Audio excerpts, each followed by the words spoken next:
Now, you may have seen our sketch on Gideon's army selection. The theme, obviously, is one of temperance versus greed, self-control versus greed. And this scripture that the sketch comes from is Judges 7. And I'm going to read from the easy-to-read version so you can hear the exact scriptures of that account. Judges 7. Early in the morning, Gideon and all his men set up their camp at the spring of Harod in the Gilboa mountains.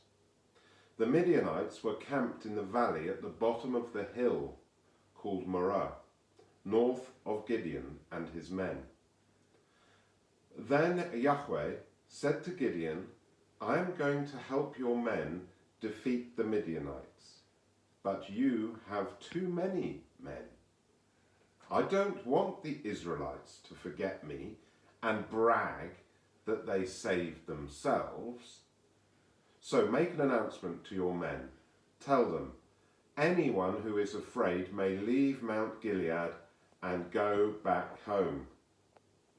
At that time, 22,000 men left Gideon and went back home, but 10,000 still remained. Then Yahweh said to Gideon, there are still too many men. Take the men down to the water, and I will test them for you there. If I say, this man will go with you, he will go. But if I say, that one will not go with you, then he will not go. So Gideon led the men down to the water. There Yahweh said to him, separate the men like this. Those who drink the water by using their tongue to lap it up like a dog will be in one group, and those who bend down to drink will be in the other group. There were 300 men who used their hands to bring water to their mouth and lapped it like a dog does. All the other people bent down and drank the water.